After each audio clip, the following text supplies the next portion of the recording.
Nobody told me these were Tangular interviewing people. It's new president amekuwa points. You being driven by new government vehicles around. Choose between school and church. My sister would beat me. I ran to Tanzania. We noticed that our brother is losing his mind. And then this guy, the way nilimwongelesha, akawa upset and he left me there. So I'm stranded.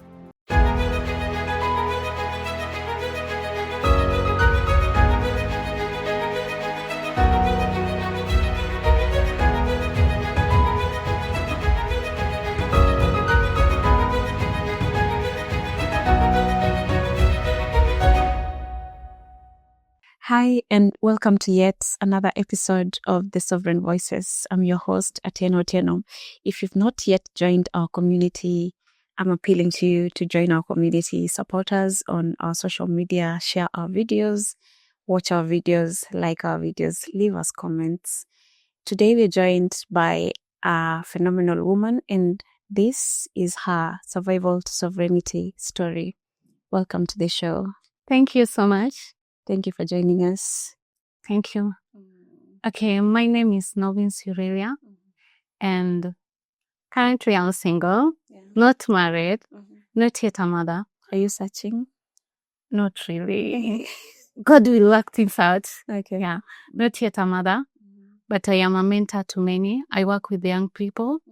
I am an administration expert, and that's a little bit of my background. And I'm also a student, just to say. And I'm doing my master's in public policy. Amazing. Yeah, thank you.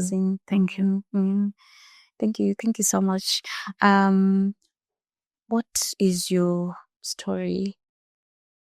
Okay, so this is my story. Euralia'S, I am the 10th born. I'm the daughter to Mama Floratina, and I am the last one. My dad passed away when I was young, and so we started staying with my mother. By the time my mom was giving birth to me, she is somehow advanced in age. Let me not say old, but she was advanced in age, because by the time I was growing up, my elder brothers, sisters, some of them were married. My brothers had wives, and they had children already. So my mom gave birth to me at that age, and I grew up at home initially until I was maybe, let me say, around 7 years. And my story starts, I remember my mom is a prayerful woman of God, and so she introduced me to church. As a young girl. We used to go to Sunday school. Like our church is a little bit far, but we would walk very early in the morning. I don't know how to describe those kilometers, but at least I can remember it is quite a distance, because we could leave home at 6 in the morning, and by the time tutakuwa church it will be around maybe 8:30. I remember sometimes tulikuwa tunafika Sunday school inaisha. And I was still young. So my mom introduced me to faith while I was young. And I started picking this thing because I didn't see any other life apart from that life. So, and again, I was the last born, so I used to follow my mom a lot wherever she's going, to the meetings, hizo mkutano ya washirika, whatever. Last borns don't. Yeah, mothers a lot. Yeah, that's my story. And also I was inaitwanga child of a old age. Yeah, that connection. Yeah, that connection. And so when I was young, I noted something. I remember in primary school.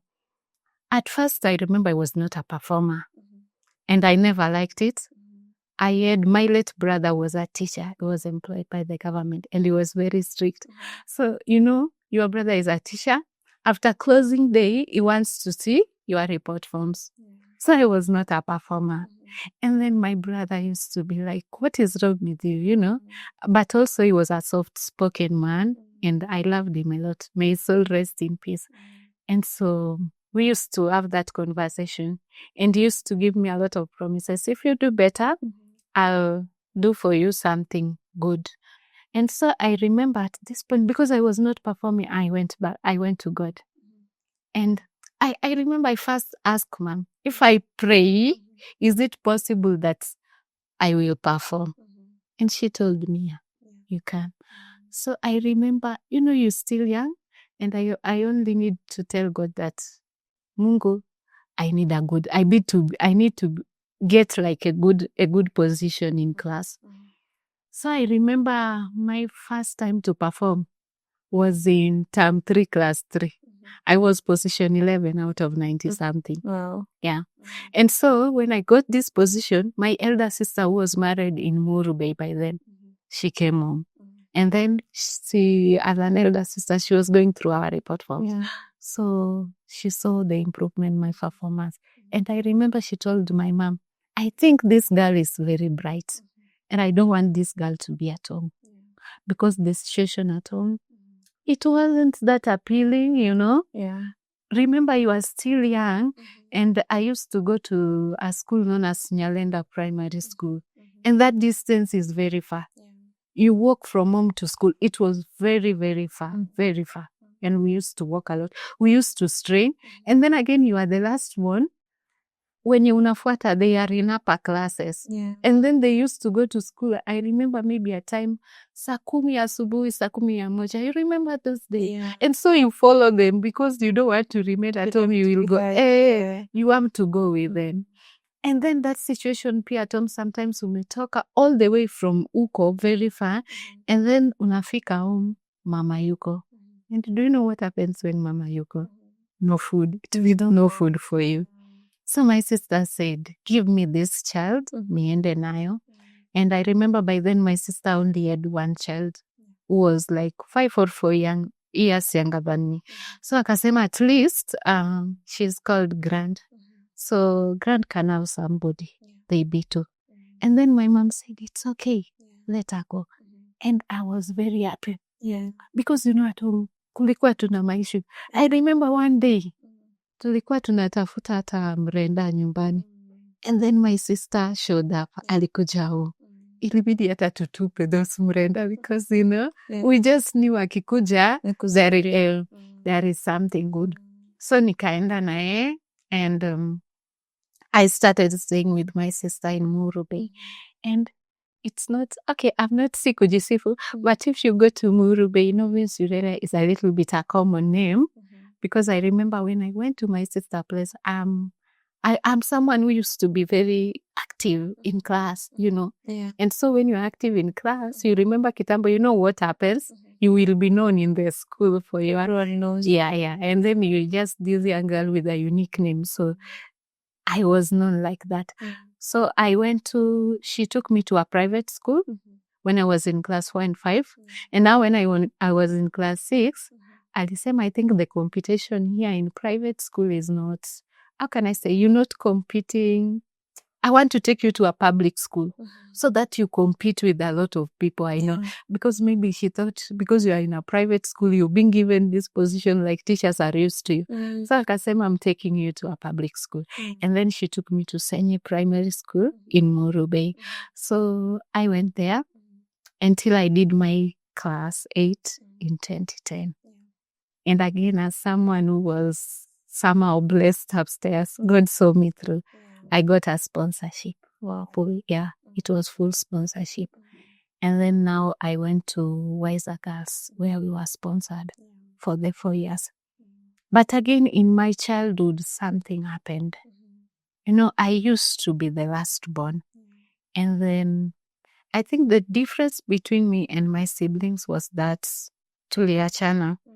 There was a big age. Yeah, there was a big age gap. And then so I was this kid. I think at one point I was also naughty. I think I was also naughty. And so I used to be beaten a lot. Yeah. So you are the last born. Kuna watu ahead of you. And then nikianza kukaa na sister yangu sasa alishukua hawa wengine pia. Like my sister took the responsibility of almost all of us.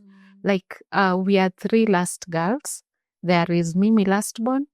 I follow another girl known as Esther. And there is another girl known as Anne. So my sister took all of the responsibility because I was told that when my father died, my brother took the responsibility. But when he married, he also had a family. Okay. Yeah. So now you're seeing that conflict to an extent that some of my brothers, they were not able to proceed with their studies because now my brother could not care for them. Yeah. And because I was told dad was a teacher, ile pension ilikuwa imeisha tayari. Yeah. So my sister took care of the three of us mostly. So you remember you're the last born. So everyone used to beat me kabisa. Yeah. I used to be beaten at regularity. For being naughty. I think for being naughty. And again, I think my sister was so strict on me. And because I remember I'm someone who loved church. Yeah. I loved church very much. And we used to go to a church known as Nyabomo PAG in Meurube. I used to be a choir member.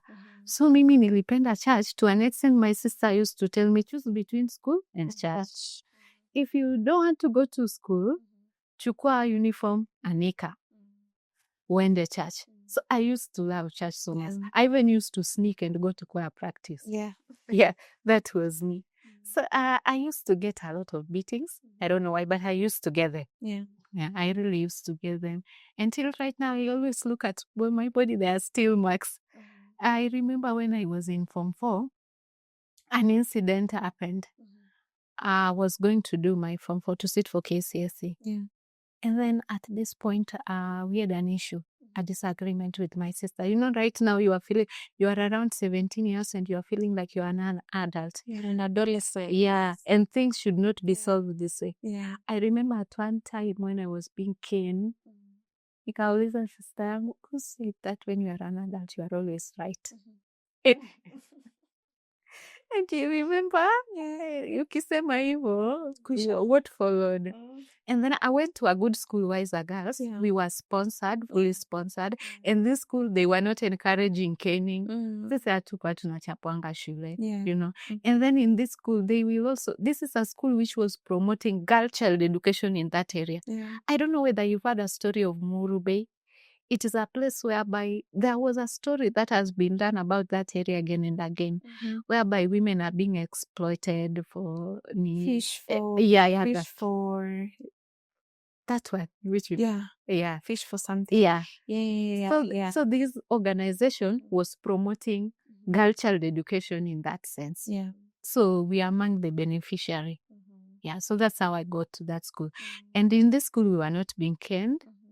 They were telling us about self-awareness. They were teaching us about being confident and believing in yourselves. And so I picked on these values and I stood with them. And so I was telling you in Form 4 something happened. We had disagreement. And then my sister would beat me. And so I decided to run away. I ran to Tanzania because tulikuwa kwa border. So I ran to Tanzania. Why did you run to Tanzania? When there's so much Kenya on this side. I was getting lost. Like, I know that Muhuru Bay is close to. I've been to Muhuru Bay. Yeah. And I was there. I got a message that Vodacom welcomes you to Tanzania. Yeah. So yeah, I crossed to the other side. Okay. So when I went to Tanzania, I started working as an house help. And do you know when I'm working, people are opening third term Form 4. So I started working as an house help. So when I started working, I worked for around 1 week. And so I remember nilishuka and then nikaongea na mtu. Then akaniambia, I can help you. Let me take you to a certain woman. Yeah. She was looking for house help. So I went there. And this woman, she decided to speak to her mother-in-law. Kuna msichana nimeletewa wa kazi anakaa hivi. So the mother-in-law gave her instructions. That girl, tell her to come and sleep in my house. She will be sleeping in my house. And mother-in-law was very prayerful. She was a prayerful woman. And she was a retired teacher in Tanzania. So that woman monitored me for around 1 week. And she was praying. And then one day she called me and asked me, who are you? And then nikamwambia, I'm just an house help. Kaniambia, no, you are like, tell me the truth, who are you? And then I refused. I didn't speak. Kachana na mimi. So the following day, she asked me, who are you? I want to know. And then akaniambia, God told me you are a student. And then, I'm a prayerful girl. And then she told me God told her. Now I had to open up. And then I told her, yes, I am a student. And then what happened? Tell me your story. And then I opened up and we spoke. Yeah. So akaniambia, because akaniambia I was very worried. I also know she was aware she's a passionate teacher. Yeah. Because she was even aware that in Kenya, Form 4s are supposed to take their exams in the next 1.5 months. Yeah. So akaniambia you are supposed to take your exams. Am I wrong? Nikamwambia you're right, ma'am. Akaniambia I'm taking you back home. So give me the number to your guardian. So I gave her the number to my sister. And I think at this point, my mom was really mad when she was told that mtoto wake amepotea. Yeah, so my mom, she's a very calm woman. She's a woman of faith. And she's ana maneno mingi. At least for me, I can't speak. My mom, she's just a calm woman. So I think at this point, my mom was really mad at my sister. And it brought that friction, I need my child. And so my sister, when she was called, akaambiwa kujia mtoto. And then I think she was also mad and it's allowed. She said, I'm not coming. So she sent someone. But that woman gave her instruction. Don't beat that child. But when I went back home, I was beaten. Yeah, I was beaten. There's no escaping the beating. Yeah. And at this point, there was that friction. She was mad and my mom was also mad. So she's telling me, I'm not going to stay with you again. You're going to stay with your mother. In case there is anything in school, I'm not going to come. Let your mom come for you. And I was feeling the pain. I was really, really feeling the pain. So I said, it's okay. And I went to school. And then I think parents also, but I thank God for the modern parents. I think we should just talk to the children. Yeah. Okay, there is need to cane a child, but there is that extent that you should not, we should not go beyond that. So I went to school. I was in Form 4. You are preparing for your exam. And then I don't know how to describe that environment, but I remember the first day in school, my sister took me to school. And then, because in our school, caning was not allowed. So the principal just spoke to me. And also she was aware that I was a performing student. And so I think she had that awareness. She never wanted anything that is going to interfere with me when I'm doing the exam. But still, my sister would beat me in school. So I was again caned in school in front of teachers. And now by this time, I developed, I don't know, I isolated myself. I remember doing my exam. For that period, I wasn't talking to people. I only had, I think, 1 or 2 friends. I isolated myself so much. I was doing things the way I want. I never wanted to follow the school rules. Umewaiona when people are going to the toilet, you are running. Yeah. For me, I was not running. I was just walking. I was in my own world. Yeah. You are just there. And I'm just waiting like, acha hii exam ikuje, and then niende, so that I can live and go my way. Because I felt like I was so embarrassed, So the exam came and I did my exam. But I remember when I was doing my exam, at one point I just wanted to do exams carelessly. But I told myself, if you fail, anything that they were saying about you, itakuwa kama ni ukweli. Yeah. So you have to pass. And so I just started studying hard. I remember when I was doing my Form 4, I used to wake up saa 9. You going for dons, you reading. Because I remembered, ukianguka, it is going to be like, whatever they were saying, it is going to be true about you. Because unajua, we grew up in an environment whereby kuna tu vitu ulikuwa unaambiwa kama, wewe, utashika mimba, such kind of things. You're going to go nowhere, uko na kichwa ngumu, we utazaa hivi, such kind of things. and you just a child. And for me, I was learning when I was very young. I was a young child. Yeah. Uko kwa church penye unaenda ni umalaya mnafanya, you see such kind of things. Yeah. And so I was like, nikianguka kutakuwa ni story ingine. So I did my exam. And when I did my exam, nikamaliza form 4. And then I went back home to my sister's place, bado. But at this point, now I was not comfortable staying here. I was just looking at a way yenye I can sneak and go. So mimi, I remember when after form 4, sikutokanga kwa sister yangu kwa uzuri. I told you that we are 3 last months, ndio. There is a sister of mine that I love very much, you know. Kuna the one which we are immediately following each other. And then kuna huyo mwingine. Mwenye ako mbele yake. She is called Anne. She is in Nairobi right now. So I speak to her. And then I tell her, by then she was just newly married. And she was staying in Ugenya. So I told her, do you know what? Mimi, I want to leave. And then akananiambia, are you sure? And by then, I think my sister alishaona my future. She had known my passion. And so akaniambia, tufanyaje? Nikamwambia nitumie pesa nijifiche nikuje. So akaniambia, but now mimi, I'm just newly married. I know you are likely to go to campus. If you come, mimi responsibilities anishinda. Kamwambia, no, just let me come. And then akatuma pesa. Nikajificha, nikaenda nyumbani kwa mamangu. So nikaanza kukaa na mamangu ushago. So for the longest time, unajua mimi nilitoka home nikiwa class 3. Hizo zingine tulikuwa tu tunakuja 2 weeks tunarudi na sisangu. So for another time, now naanza maisha ya ushago. Yeah.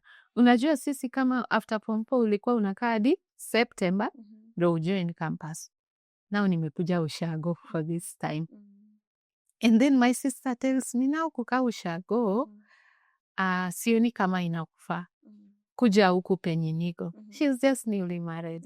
Now I went to Kenya. But when I went to Kenya, also, I don't know whether how I am again. Somehow, I always attract people because I was taught kindness.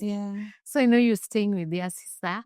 And then kuna mashemeji yake who was married in Busia. Like kuna shemeji yake mkubwa, ako married in Busia. So they come home and they find me home. And wanauliza sister yangu, huyu msichana aje? This is my sister. She has done her form 4. Hivi tunangoja. We are hoping God she's going to go to campus. Then they say, I think this is a bright girl. So give us this lady. Because right now, pale nyumbani, hatuna mtu wa kutusaidia na tuko na mtoto last born. Give us this lady. Akuwe mtoi akitoka shule, anaangalia na instead ya kukaa hapa. Busia, you know, is like a town. If you go to Busia, it's a small town. Akuwe akifanya maybe computer yake hivyo to keep ourselves busy. Then for me, that was a good deal. So we go with them. We start staying there. Tuliishi vizuri sana. They took me as their own child. And I want to thank everybody mwenye amenisaidia kwa jani yangu. So they took care of me. Wakanichukua kama mtoto yao actually. So we lived there. Very good. Hakuna commotion. No meetings. No misbehaviors. Just following instructions. So I remember the day my results zilirudi. My sister pia alikuja Busia, alikuja kuniona huku kwa shemeji yake. So we were there, both of us. And results zikakuja. For Mimi, you know, I was a performer. So for Mimi, it was a normal thing to get those grades. But I noticed for my sister, she was extra happy. She was calling everybody, like sister yangu amepita. For my mom, she was extremely happy. And then she was like, you know, ile like mamako anakupigia asante several times. And I was like, is it a big deal to pass? And then, you know, now she's telling me, I prayed to God that one day, mtoto wangu moja aende campus. And now this is my first child, you know. You've done me proud and I'm really happy. So mom is there, she is praying over the phone, everybody. And for me, it was just it was a normal, napatanga hizo grades. Yeah. And my sister also going around calling everybody, venye sister yake amepita. And then that was my story of childhood apple. And then now after Form 4, we started looking forward. Mtoto anaenda campus. So amongst all the 10 siblings, you are the only one that had made it that far. Yeah, I was the first one. Wow. The campus. Your mother was proud. Yeah. Sure. Though right now kuna my sis amerudi shule. Yeah. Hivyo. But I was the first one. Yeah. So my mom was very happy. And village unajua tu. She has to go to church, give testimony. Yeah, and rumors are there. So for me, sasa tukaanza safari ya now I'm done. I'm now going to university. And then nikawekwa Technical University of Mombasa. So by then I remember my brother was still alive. My two brothers were still alive. And my grandmother also was still alive. But later on, throughout the journey, nimepoteza my two brothers. So it's like, So my mom gave birth to 10 children. Right now we are 5. 4 girls and 1 boy. Yeah. So nikaanza safari, sasa we are preparing. I'm supposed to go to campus. But again, along the way, kuna one of my brother, bibi yake alikufa. So bibi akawacha watoto 3 wakiwa wadogo by then. And then also, I can't even blame my sister because by the time I'm going to campus, my sister is now taking in my brother's kids, 3 of them. Yeah. With this modern economy, anachukua watoto 3. And now, because men with watoto, my sister was like, because by the time my bibi ya bro alikufa, bro akaoa. So my sister akasema, let me take the kids because watoto you cannot trust someone the kids. Yeah. So akachukua watoto. Because even if that woman, she's a good woman anyway, but taking like orphans the way they are, kuna tu how they want to be treated. Yeah. So my sister felt like she can do it better, which of course she's doing it better. And we thank God for her. So somebody can have their weakness, but there is that good part that you have to appreciate. Sure. And I want to say this, that I'm really grateful for my sister. There is that worst part, but she did good. Imagine kama angenichukua nyumbani, hata ile sponsorship singepata. Imagine taking me from home, penye where food ilikuwa shida, in a place there was plenty of food. Yeah. So I thank God for that part. Yeah, and I love her so much for that one. Yeah. That's what I always say. For me, God has taught me to always try and see that one positive thing about someone. Yeah. Mtu anaweza kakosea mara mingi, but try that one positive thing and appreciate them for that. So I always appreciate her for that part of taking care of me, And right now, as we speak, we are great friends anyway. Amazing. Yeah, we are great friends. But that beating part, maybe God wanted it to be that way so that I can develop a personality. That's why I developed a personality. When you are being beaten, unachapwa, I started becoming defensive. Even right now, bado kuna venye nakuwaka defensive. You can tell me something kwa uzuri, nianguke nawe. Yeah. So I started being defensive. And when I was being told, like, you know what, you will not hautamaliza shule. I used to go back to myself and then tell God, like, who, me? I will not give birth before nimalize Form 4. I will complete my studies in Jesus' name. Any spirit of interfering with my studies, I rebuke you. So, I started building that confidence in myself. And then also, Even when the environment surrounding me was wild, I wanted to stand up for myself. And that is me up to date. Like, I don't care who is saying what. No, I always say, even if 50 million Kenyans are going to be against me, but I have God, something, I have God and I have my health and my confidence. They are in check. I will just do life and I'm sure God will make things right. So for that part, I thank God. So after Form 4, now I'm going to the university. See, tulifika hapo. Yeah. Now I'm going to the university. And then now my mom, my mom now she gave birth to me when she was around 47. Now at this point, she's a granny, of course. She's 68 huko. 68, 65 huko. Mom is old. So my mom started putting in energy. Mtoto aende shule at that age. Hakuna biashara yoyote. There is no niseme aje property like dada aliacha hapo. There is nothing yenye imewachwa hapo ya maana. But I have to go to school. My mom was so passionate about my education. Sijui kama unaelewa wale wazazi wa, she was very passionate, very excited, doing everything for herself, Mzazi anashughulika mtoto aende shule. I remember kuna hata time when we were going to pay for the school fees. Mimi nimemaliza Form 4. I don't know anything about kulipa fee whatsoever. But my mom knew how to do it. But she's just a class 6 dropout.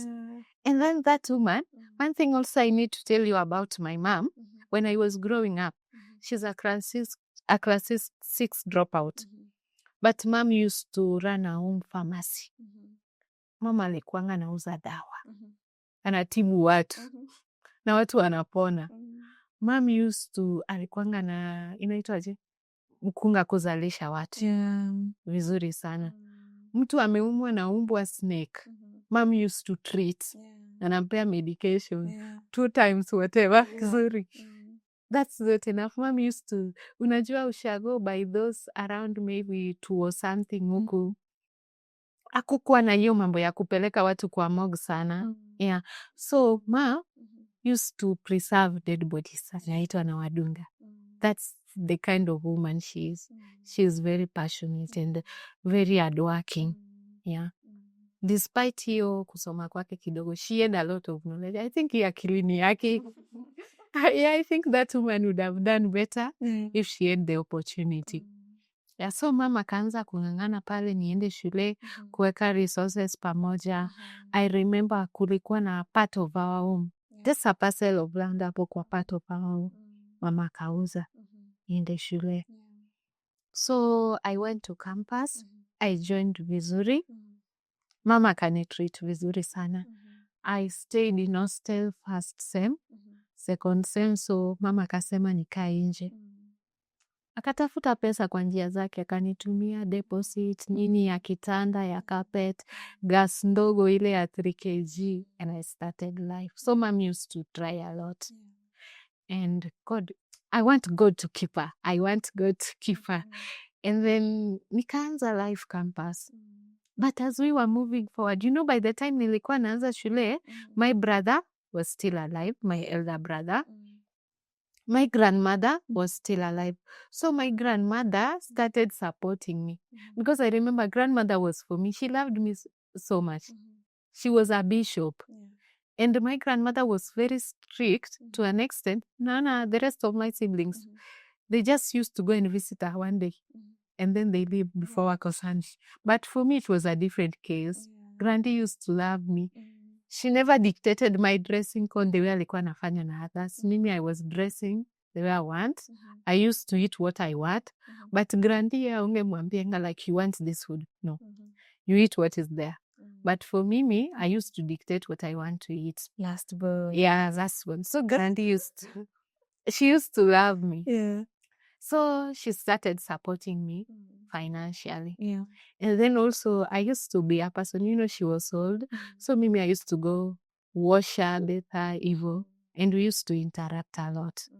And she was a bishop, so tunaelewa tu ukifanya kazi ya Mungu, maybe there are people supporting you also.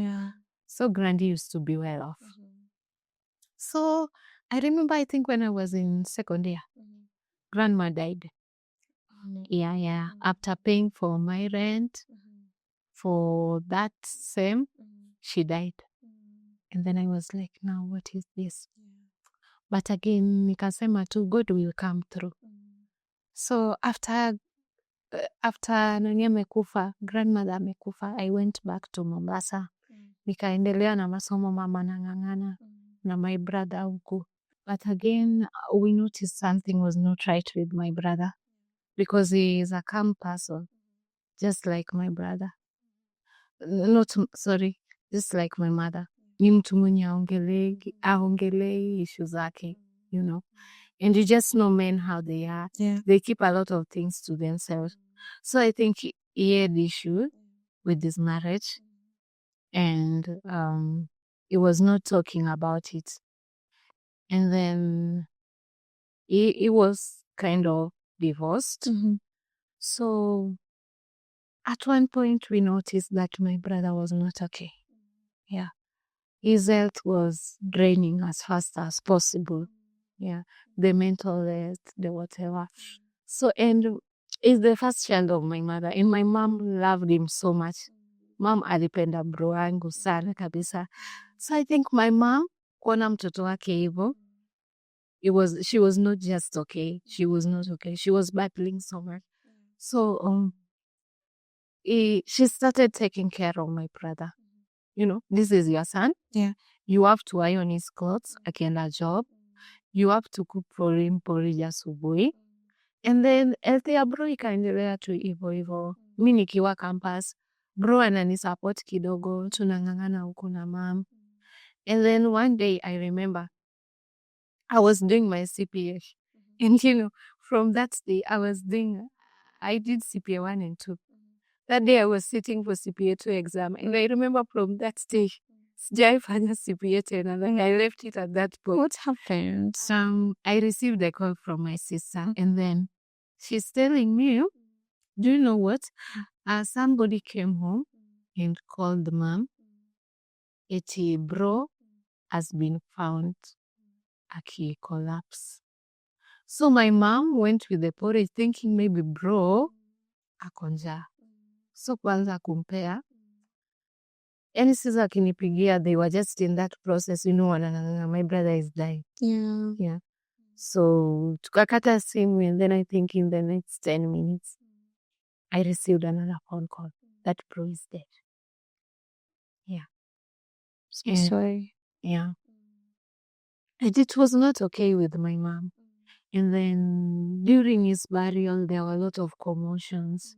And also it affected my mother so much. I can imagine. Yeah, it affected her so much. And then story bro, it went that way. So I was in campus. And then now we are figuring out with my mother, what are we going to do? My sister, that way, she's in Nairobi right now.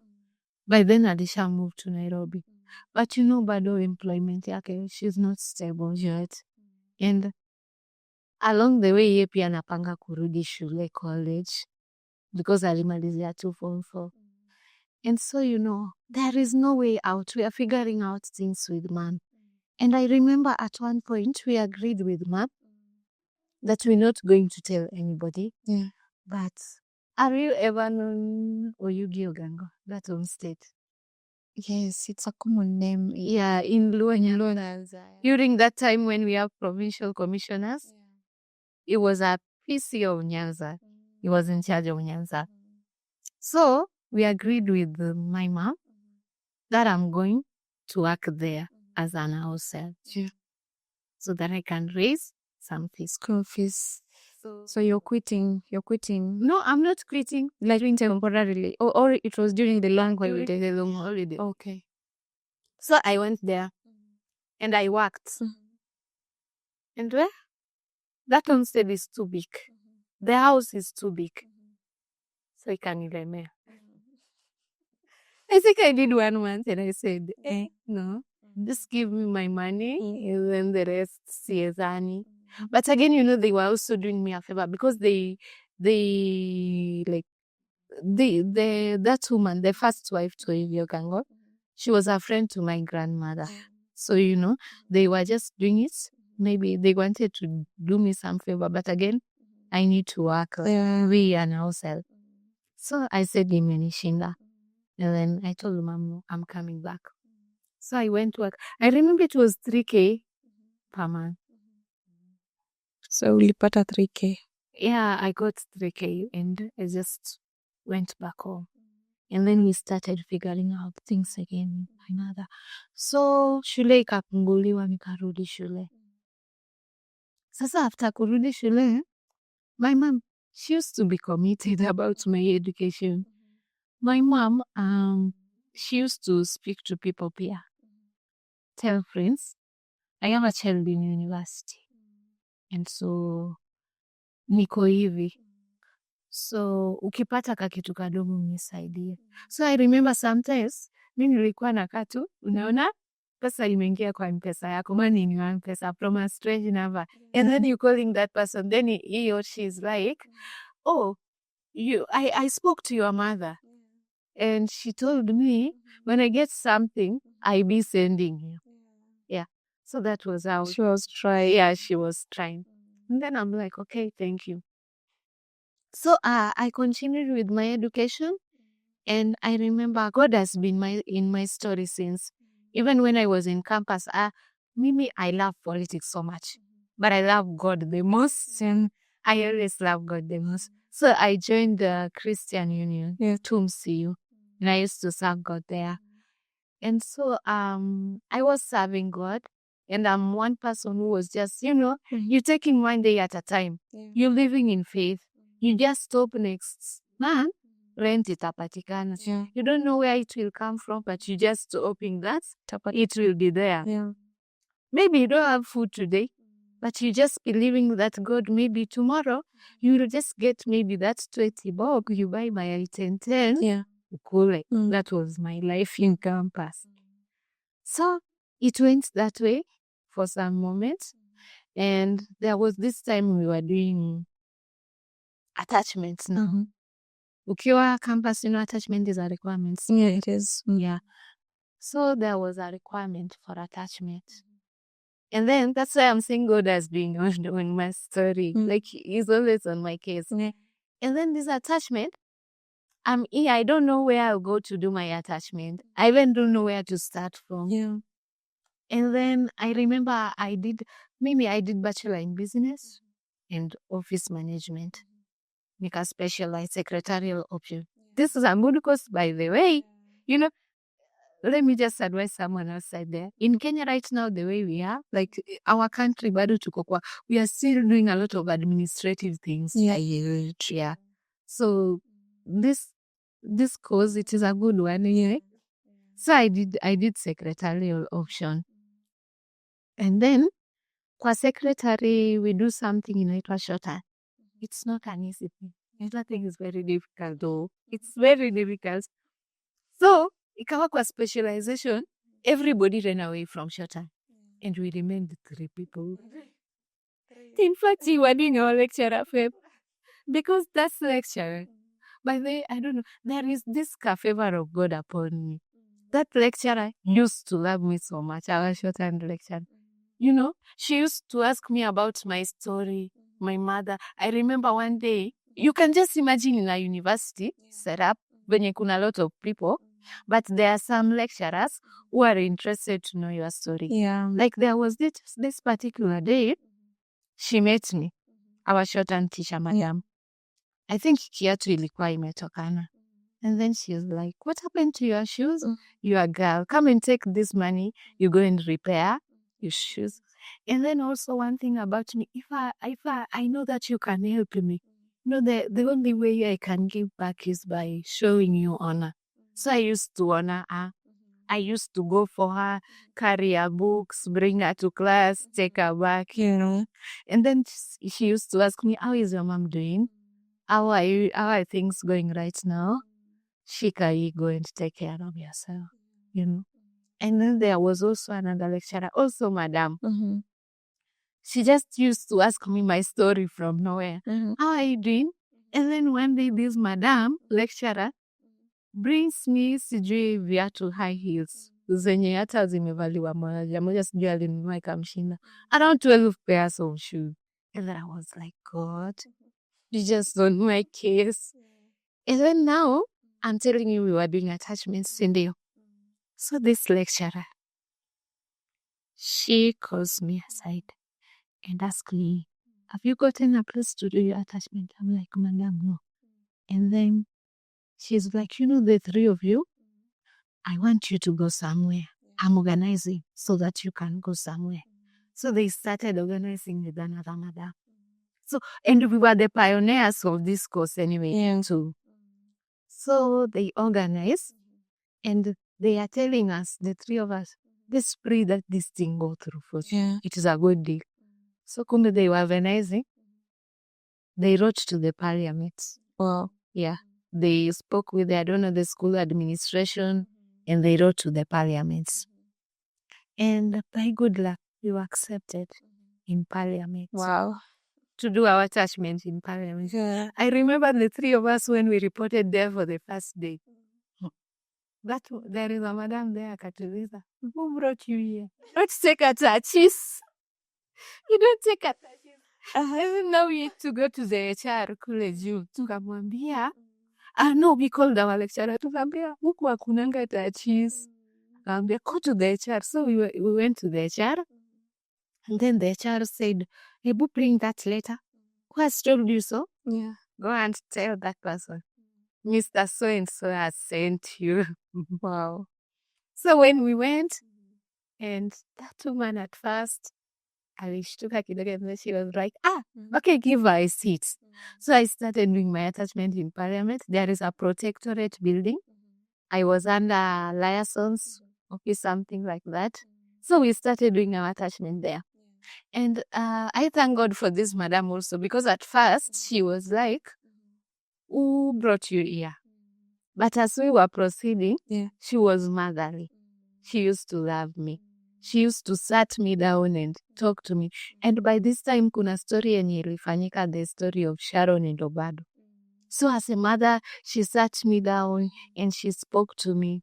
And she used to make sure you having your fare ya kurudi nyumbani. Have you eaten something? And then in parliament, there is free food. So at this time, I got an opportunity to explore the parliament of Kenya. Yeah. I took that opportunity. Well, we took it and you ran with it. Because their food was not a problem in Ethiopia. There is free food and good food, of course. Because I used to work, kuna hizo tu parliamentary buildings zimepatana, if you take notice. Kuna hiyo Senate, Parliament, and then kuna road, kuna City Hall, kuna hizo zingine sasa. So we used to eat hapo kwa National Assembly. So I used to go around, you know, we were allowed to walk around, you check. Sometimes una request, I want to go and see this office, you are being allowed to go and see it. Yeah. So nearly explore, and I loved that environment. And I just fell in love with it. And you know, I'm someone who likes politics. Yeah. So this one was just a good opportunity. You're at the right place. I'm at the right place. So I did my attachment and I went back to school. When I went back, things zikakuwa worse now. Mami kama explore kabisa. I'm back. And you know, in parliament, when I was doing my attachment, kuna tu some jobs you'd be given, and then you're being paid like, you know, maybe niseme kama umeambiwa utengeneze ka document fulani, those ones, you'd get those ka handouts, you know, whatever. I saved a little bit, and also mimi, by then nilishaanza juanga, like, nikipata ka kitu, lazima nitumie mama takatu so. Yeah. And my mom is a very good woman of God. You see, my mom, ni mtu mwenye, even if you give her 200 shillings, she will really, really appreciate that 200. She will appreciate your efforts. Yeah, that's why I love her.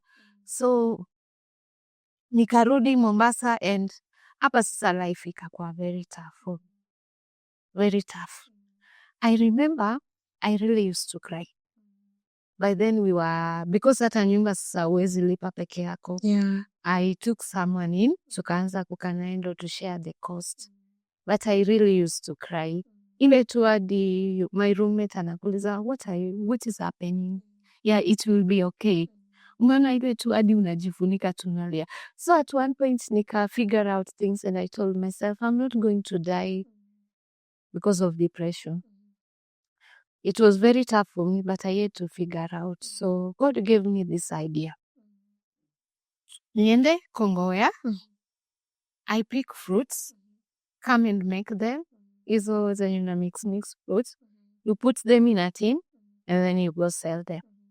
And then I said, it is okay, I'll do it. Because there was no way I was going to survive. I remember at one point it was really bad to an extent that I was sick. And then nikakosa food. And then, unaona like I don't know, kama you've been in Mombasa, kuna venye hizo nyumba zao zinatengenezwanga tu like karooms ndani hivi then imefunikuanga juu, you know. Oh, like there's a corridor. And then kuna two rooms. Yeah. So kulikuwa na mbele ni shops.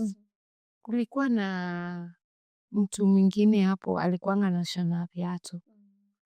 And this guy, I think to be at the grace of God. So I was sick, sina food. So this guy noted that for some time hajaniona nje either nikitoka shule ama nikiingia ndani. So he came and knocked. And then akanipata. Akaniambia, I've not seen, because I agreed to, we were speaking same language. So, yeah, we used to story. So, akaniambia, I've not seen you for some time. What's going on? Kamwambia, I'm sick. Because there was just a shop next to me. That guy went and then he bought me unga. And then he bought me mayai and then gave me 100 shillings. Yeah. How did that make you feel? I don't know, just very humble. Very, very humble. And you know, kuna hii kitu like when kuna issues, mashida zinaongezeka tu. Because I remember at one point, you see where I was staying? Yeah. They had given me hii job ya kupanguza hii plot. And then now, unapanguza plot, they don't pay you this money. Katwe kwa rent. And then from all of a sudden, you know, some people are very wicked. Somebody's fighting me the plot over this job. Yeah. So nikamwachia kazi ya kuosha plot. Yeah. So nika figure out and I said, I'm going to do this job. So I remember first day I tried. So by then nilikuwa tumsiu and nilikuwa nakaa nje and also I had spotted a church outside. So nikaanzanga kwenda hii church ya nje. So I used to go for morning glory, morning prayers. So I remember, I didn't tell you this part. When I joined the campus, you know, I'm just a young girl, you are 17, you're going to Mombasa, your family is concerned. And then we had this bishop, like bad. And he was so much concerned about me. Kujua tu Mombasa venye iko, there are a lot of stories in Mombasa. And so the bishop, he used to, he wanted to build something in me. Yeah. So we used to speak, and then introduced me to morning prayers, whereby he would call me very early in the morning at around Satisa, and then we pray over an issue. And then he used to give me assignment. I want you to go and pray about this issue and this issue, and then come back and tell me what God is saying about it. Yeah, that's how he used to train me. Yeah. And so by then, nilishakuwa strong, mature in faith. So I used to wake up in the morning. I used to stay in, have you been in Mombasa? There is a place called Light. Those who have been in Mombasa. I used to stay in Apple Lights, Kisauni. And then from Lights, you unatembea ka distance, then you get to Nyali Bridge. And then from Nyali Bridge, you go to school, unateremka shule. It is a distance pier. But now this church pier used to be after bridge, then iko tu hapo shoulder, hapo kwa barabara, Buxton. I used to go to that church. I know Buxton. You know, I know Buxton. Yeah, I used to go to church there. So you can imagine, I'm just saying that, but I was so committed. Mi hata sikuwa na jali hizo storia. You know, in Mombasa kuna this group of people, sijui wakali kwanza, whatever. They get you in the morning, they beat you, they just kata you, they don't steal anything. There is that insecurity in Mombasa. So I used to wake up very early in the morning. Kama sina hiyo 20 bob for kupanda nini, tuk-tuk, hadi Backstart. I used to start my journey very early in the morning. By saa 9:30. Natembea, because you will also get people who are walking. Yeah. You cross the bridge, you go to church, you pray, then you come back. Or I would go like that na niende nikiendanga school. But now this time, the situation imeshani push. Now, nimekaa chini nikafikiria, nikaona classes za morning, I'm not going to attend them. I'm only going to do my afternoon classes. In the morning, I will be in the market walking. So, I started my journey. Remember first day I went to pray kwa church. Nikarudi, nikachukua nini yangu. Fruit salads. Inaitaje gunia. Gunia. To the market. Picked fruits worth 500. And I'm a law-abiding citizen. Nilishaenda nikaregister kwa health, whatever, whatever. So I'm ready to go. Isisumbuane na kanjo. So I came nikatengeneza fruits vizuri. And nikajipaka tu, like, you know, nikapass. Good looking as usual. So I stepped in the Kongowea market for the first time. And it was a shock. You know? Guy, everybody was like, sasa huu ni matunda ama which matunda tina? You know, that's conversation. Okay. Yeah. And then it's just not most of my customers were men, of course. Yeah. I'm telling you, first day I made a profit of 2,000 until nilichoka because fruits zilisha, nikaendea zingine. Yeah. So, you know, everybody wants to buy. And then I'm like, okay, this single way it can work. Yeah. But I was so tired. At the end of the day, nilikuwa nimechoka. And Mombasa is hot. Yes, but I made a profit of 2,000. And everybody now noted me. Tomorrow, are you coming tomorrow?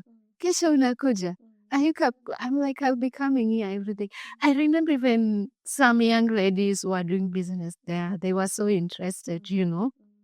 And then I remember there was a comment from a certain lady Aijai nitoka. She looked at me and said, siku hizi kweli wanaume wamekataa kulisha.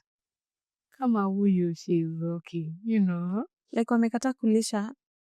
You know, like men are no longer provide. Oh, now you have to work. To work. Okay. Yeah, it was very bad. Another woman also, like, she saw me okay. Akakuja, akanunua fruits, you know. And according to her, aliona good wife material to her brother. And he wanted to do the connection. Yes, some men also just thought like you're a good wife material, you know. It was that environment. But I used to be so focused. So nikauza first day. Nikasema, hapa kuna, it's working. So I went and I saved what I could save. Tomorrow morning, go back. So it became like my business. But all this time, remember, I'm also a student. Classes are going. Wewe, hauna notes. Maybe you will read notes za wengine. No. And it affected my performance in my final year. I can imagine. Yeah, it affected. I remember sometimes people were doing cut and you are not aware. Where you like, nasikia cut ilifanywa. And now you know you have to put a lot of effort per main exam.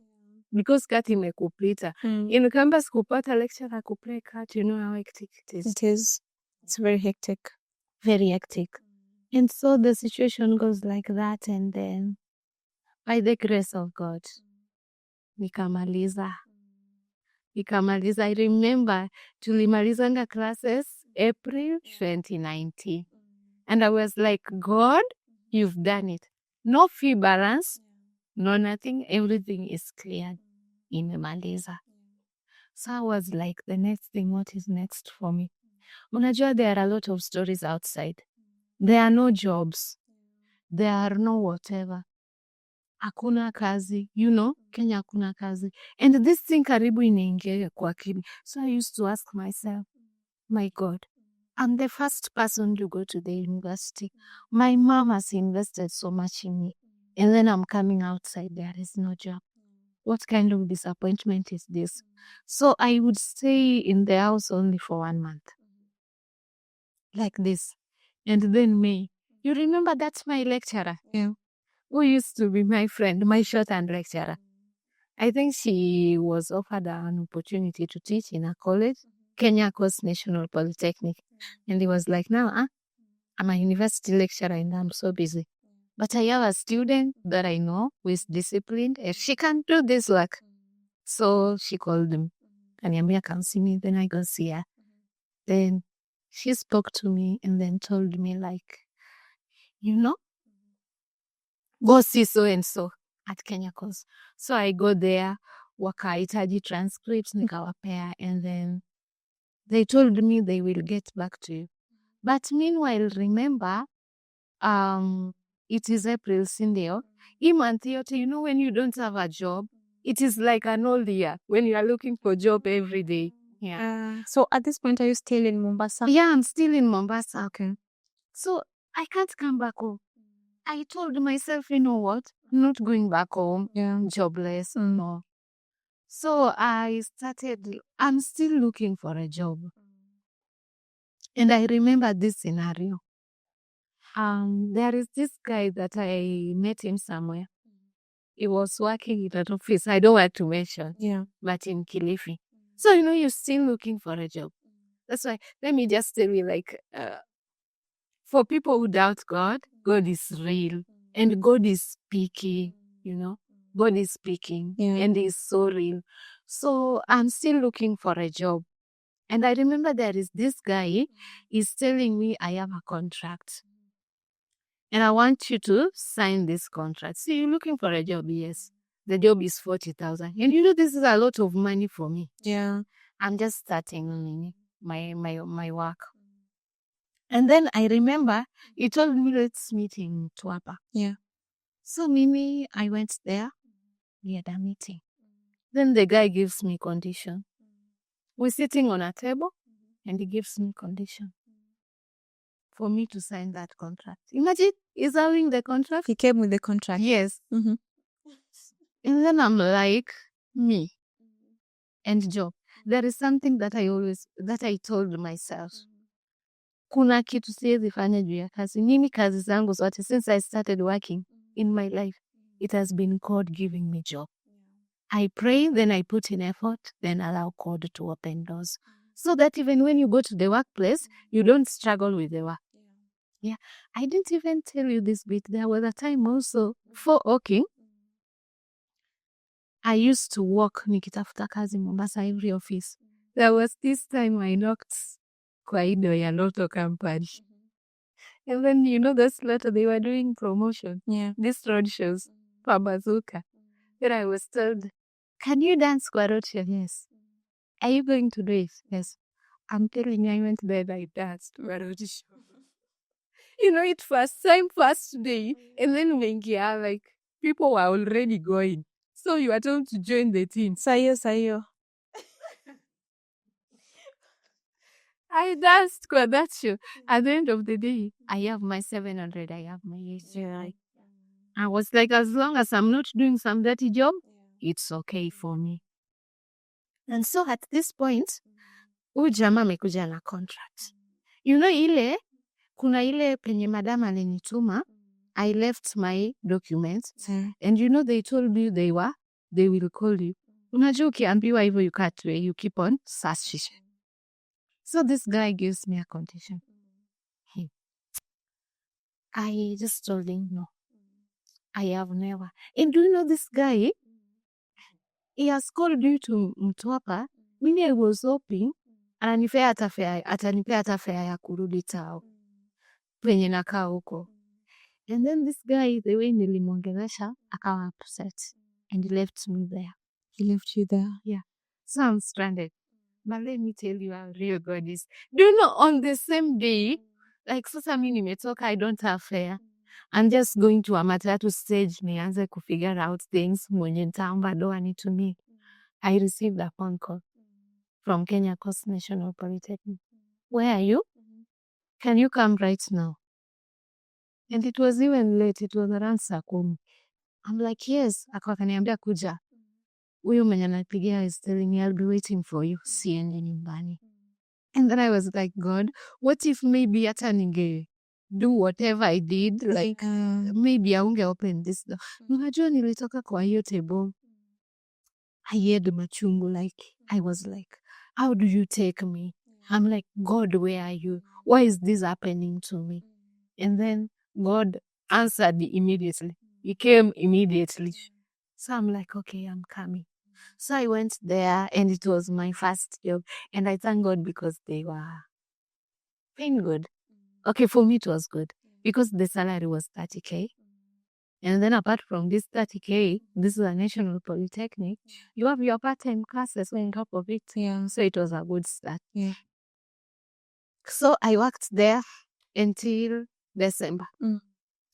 And that's why I'm telling you God works. So, in December, in these institutions, during the holiday, you're not being paid. No. And so, we are in 2019 December. I was paid kila kitu. And then January 2020, see, we're going back to work. But so when I'm going back to work, I noticed that we had friction fulani na kaboss. So he refused kunipea contract ni sign. And that is how ikapoteza hiyo kazi. And I remember it was on a Wednesday, we had evening service. I had so much, like nilikuwa na ile inaitwa ujasiri, confidence in me that God is going to do it. I went to the church and I prayed and I thanked God and I ministered as usual. There was no stress. I called my mom and my siblings. Nikawambia nimepoteza kazi. So them, because they know me like I can be naughty. What did you do this time around? What did you do? And then I'm like, nothing. I did nothing. And then my mom, we are always same spiritual. We can relate. So she tells me, if it was not yours, it's okay. Just go back to your niece. But kumbe God was preparing me for something. Remember 2020, there was Corona. So the schools were going to be closed. Yeah. I was not going to do that work. You were not even going to have the job in 2020. Anyway. Yeah. So at this time, Corona ilikujanga in March, sindio? Yeah. In March. Nikaanza kujiskuma. And I think end of January, February, we got another job.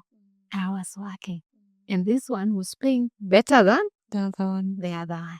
So I started working and I was very comfortable and God came through. And at this point, I could now I called my mom Flora. I could send Flora 3K. Yeah. I could now send Flora, not 200, but 2K. If she is sick, I could get some money for Flora. If she needed 1,500 annually, you could say, I could send. And I was very happy. So I started working. Remember, I was living in Nikianza second job. I was still staying in a bedsitter ya 4K. So I moved from a bedsitter to 4K in Kisauni to a bedsitter ya 6,500 in Mishomoroni, a classic one. And then I moved from that bedsitter to a 1-bedroom in Mishomoroni, 11K. And then I moved from there to another 1-bedroom in Bamburi. Life is taking shape. Yeah. Yeah. In Bamburi, it's a little. Now to a 1-bedroom of 15,000. And now you are living in an estate, and now life is good, And now the house is complete. You have your fridge. You're like, Lord, the days I paid for. Here. And now here. Yeah, now here. And then life goes on well. I'm still the church girl. I'm working hard as usual. I even started a business at one point, but it collapsed. Yeah, but I'm this person who doesn't give up. I'm like, kama Mungu umeruhusu iende. I know you are opening another door. I always have a lot of faith in God. So I started staying in Bamburi. I stayed there. And then I remember in 2020, 2021, now 2022 we had the election. Yeah. Alafu mimi nani, I love politics. Mimi napenda siasa sana. Yeah. I love politics so much. Not because of I just love politics, but there is this thing that God has placed in my heart. The ability to speak for people, you know. Me, I always feel like God has given me a voice. Yeah. There are people who cannot speak for themselves. They will be depressed. People will step on them, but they will say nothing. But that's not me. Maybe God has given me the ability to speak. I'll tell you, no, this is not right. Yeah. After speaking for myself, I also speak for others. Yeah. So, you know, the politics, and then I've also interacted with the parliamentary. I know, you know, my mind is there. My mind is still in the parliament 20 minutes. Up to date. And that's beautiful. Yeah, my mind is still there. Mm. And so 2022, there was politics. And then I joined these campaign groups. I heard people were vying. We were free bloggers for someone that I don't want to say. Let me keep it. Yeah, we were blogging for free. I'm very passionate about politics, by the way. But I also thank God because He has been taking me through that direction. Yeah, because at one point again, in 2020, I think I went to not theology, but I went to School of Ministry. Yeah, so 2 years. And so I was also trained about leadership, godly leadership. And so I started singing, like recording songs. Oh, yeah. Amazing. Yeah. But again, my mom, at one point, she told me, yes, I know you are a minister, but I think politics is in you more. Yeah. Yeah, you because even in that church setup, I will still bring my politics in. Yeah. And so I'm still the church girl. I am in Bamburi. I'm going to work. I'm going to church, and life continues well. But after 2022 general elections, something happened. Our economy, that is like how it shifted. A lot of things happened. There are a lot of changes. When new government come in, new regime, new systems are put in place. So in the process of trying to put the new system in place, a lot of businesses were affected, including where I was working. So we were affected. And then now, you know, I was doing a kind of secretarial work and sales and marketing. Now I'm not able to market the products. But my boss was really good. He used to be good. He would even tell you that this product, I only want this amount from it. Any extra amount you make is yours. Yeah, that's how good he was. So at this point, biashara iko down. We're not making anything. We're not making anything. So, you know, the boss is like reducing workers, reducing your salary. At the end of the day, the salary was reduced. Ikabaki 10K. But I used to understand because it was just good. But the business was now not bringing. Because I remember we used to sell a lot of products. But at this point, actually have to let go some products.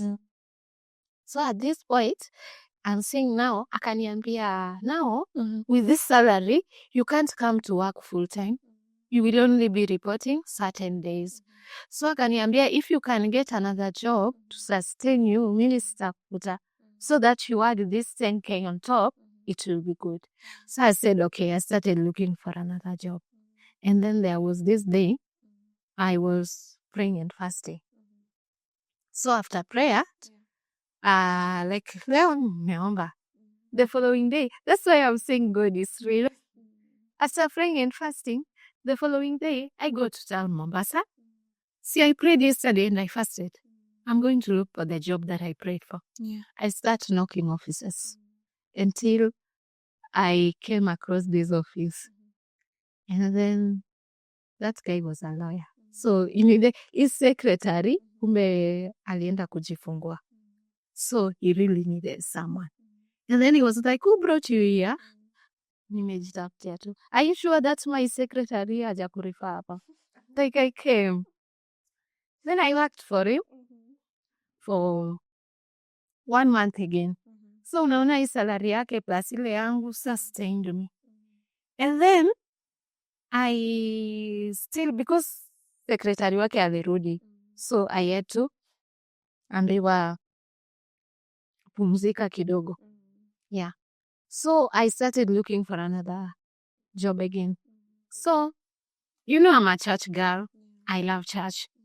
There was this day I saw a job in the church. Church ka church fulani tu waka advertise job. And then I decided to apply. So after applying for this job, the salary was 20K. And then as Christians, kuna hii tu a mentality. I want to work in a certain environment and I want to tap the anointing. So that's what I wanted to do. I wanted to work for God. So I went for the interview and then they accepted me. But okay, the HR had no issues. Actually, he called me aside and told me, personally, I have no issues. So for me, I'm out of that place. I wanted you to get the job. But maybe because there is this politics. You know, 2022 church played politics. Yeah. I don't know whether you can remember. I know. So if you support this candidate and your pastor is supporting this candidate, so people, they will support you. And then they will say you are disrespecting the father, and then you are labeled. And you're filed. Yeah, you are tested. So for me, that one happened too. Now I'm looking for a job in a church. But you remember during the politics, I was on the other camp. Now these people denied me job because of that. Yeah, and this is a church. They denied me job. So after I was denied this job, I wasn't bitter anyway. I told God it is okay. Because Mimi, you know, even I joined church later and I was maturing in faith, but there is that childhood faith that was instilled in me. And nobody's going to take it away from me. There is that God I believe in. So I didn't get this job. And I remember at one point, somebody just called me. And she started lecturing me about, you know, I'm going to church, but I don't listen to what the pastor is preaching. And she even told me, do you know you lost the job because of this? Yeah. And I was like, okay, it's fun. And now at one point, life frustrated me in Mombasa so much. So much. Like nimefika mwisho. I couldn't take it anymore. And so I spoke to my mom.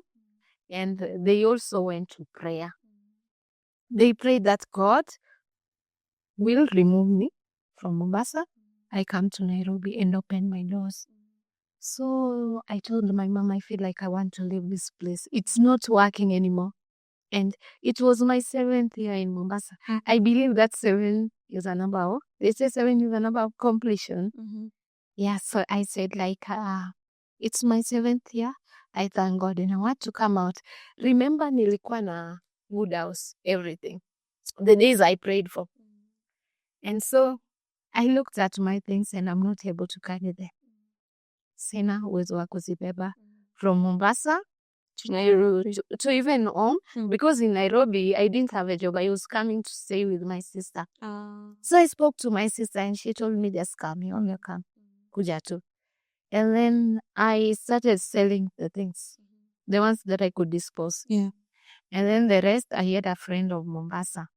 She's called Diane. I will tell you a story later. I have few friends, but the ones that I have, they are from God. So I tell her, Mama, keep for me this stuff. Mungu akinijalia, I will see how I'll come for them. But if I don't come, I'll tell you when to use them. And so I came to Nairobi in that December 2022. I came to Nairobi, nikaacha vitu kwa season, I went home. So I went back to my mom, we spoke. She prayed. She took me to Bishon kama kawaida. He prayed for me. But again, I remember when I was leaving Nairobi, there is something in me. I don't like going to my mom without anything, even if it's 200. Yeah. I remember I had 1,000 shillings. And so this 1,000, you see these doll shoes, they are being sold in the streets of Nairobi. They are around 400 shillings in there. I bought for my mom. And then I bought for scarf. Kuna hizo scarf zinauzanga kitamba. Juu wanafunganga. For 200 shillings. And then I think and some small things I bought for her. So when I took to my mom these things, she was very happy as usual. She really prayed over them and she was grateful. So when I was leaving home again now, I remember in 2022, the end of December, I was coming back to Nairobi. So my mom called me, we spoke, and I remember I asked her one question when I was leaving. So hii tukikujengea nyumba tunakujengea wapi? And I didn't have a job. I'm just coming back to Nairobi with nothing. And akaniambia pale, and I took note of that. So I came to Nairobi. Remember mimi all along, my life imekwanga, I want to change my own. You remember even in Mombasa when I got a good job, I was saving some money. I had started saving. But again, in the process of saving, job ikaisha. And I used all the money that I had saved. Yeah, I had saved like around 70-something thousand. I wanted to start the process of building for month. Yeah. And again, in Mombasa, I had also started the masters. But I had to drop out because vitu hazikujipa. Nikaambia Mungu baadaye, I know you will be. So, sorry. So, I went home, came back to Nairobi, and then safari ya kutafuta kazi kanza. I'm telling you, I used to apply jobs online. Let me take you back. At the time when you're asking your mom, if we are to build for you a house right now, where would we build it? What's going on in your mind?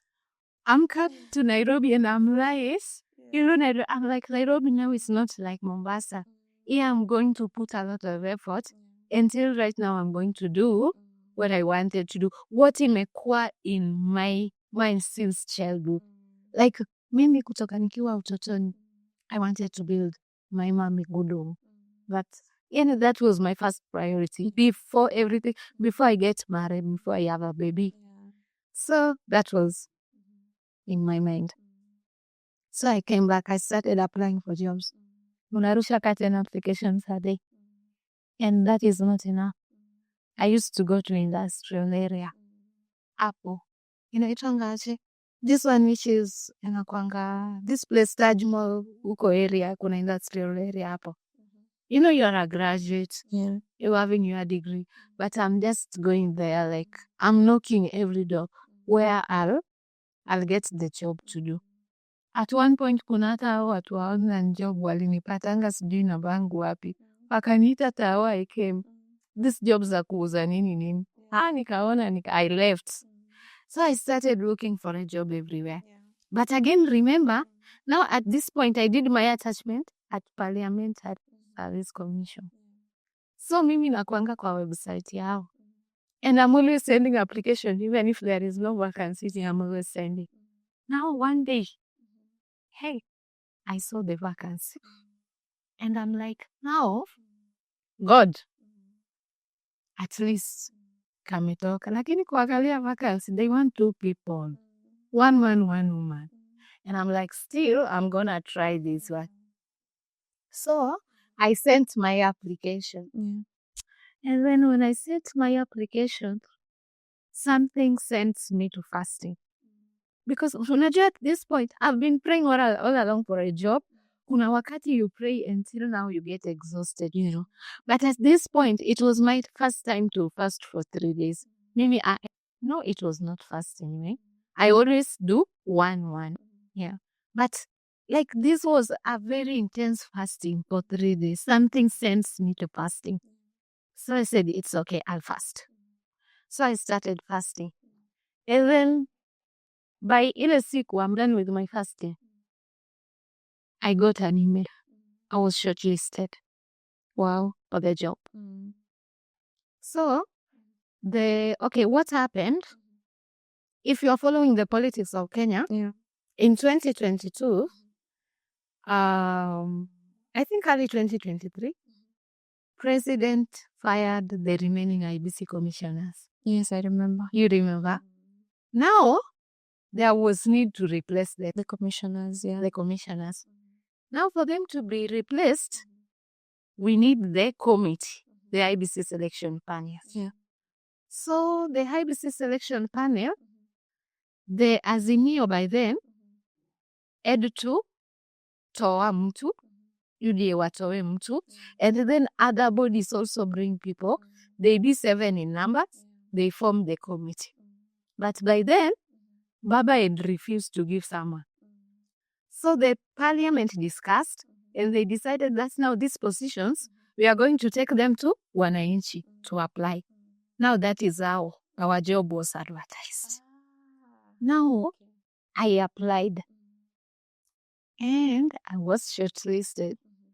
Now when I looked at the shortlist, it was like a dream because I'm seeing the signature of Nyage, Jeremiah.